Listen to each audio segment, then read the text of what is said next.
Hi, I'm the Digital Grandma. A lot of people want to know, well, how did you get the name of the Digital Grandma? Well, it really happened by accident. One day I was in the Hard Rock Cafe and I was talking to one of the waiters there, telling him how he really needed to get his own business and become an entrepreneur and market on the internet.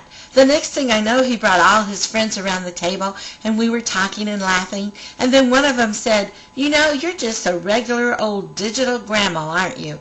And I said, "Yeah, that's who I am." So that's when I became the digital grandma.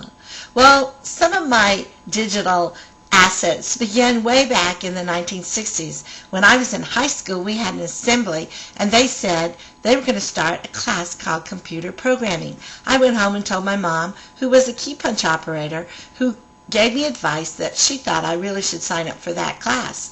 So I went back to school the next day, and out of 500 people who were at that assembly, I was the only one who signed up. Nobody knew what a computer was. Then we had two boys from another high school come and join us. So the very first class of computer programmers of the Des Moines Technical High School in Des Moines, Iowa, was attended by me. So isn't that exciting? So I took 2 years of programming. We did some really cool, innovative stuff that I'll tell you about some other time. But then it was time for me to graduate, and I went to the workforce. I didn't go to college because, guess what? They weren't teaching anything about computers in colleges at that time. So I felt, why go? I'll just start working. So I went to banks, insurance companies, trucking firms, everywhere, and applied for a computer programming job. I had the training. Well, guess what happened? They wouldn't hire me. Was it because I was too young? Was it because they really didn't think I had enough training? You're not going to believe this, but it was because I was a female. They all told me that this was a man's field. They didn't hire women as computer programming. I was so flabbergasted. I thought that was ridiculous. In some of the interviews, I just sat back and laughed at them. How could they even say that? Why couldn't a female be a computer programmer? It didn't make any sense to me.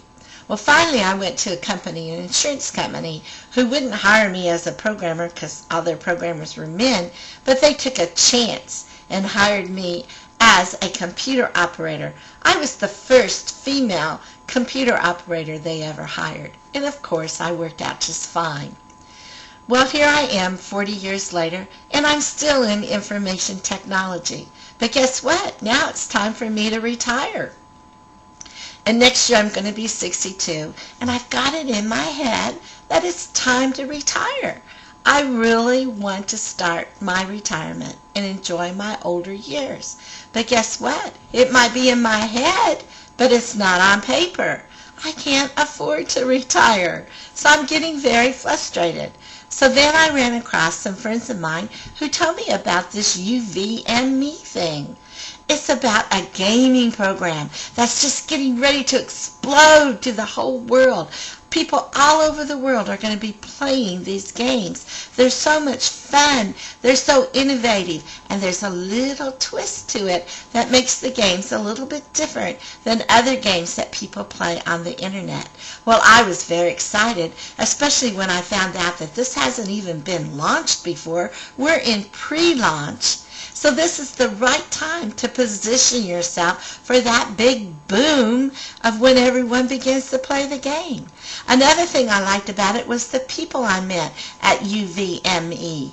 They were really nice people, and they were thinking about using, they were not thinking about using, but they began to tell me about how they are using the internet to market their uVme program. And I said, well, really? I said, I've tried that internet stuff before. I did safe lists, and then I did traffic generators, and then I sent out emails that nobody opened, and then I paid a bunch of money and bought leads, and I just could never get it to work for me.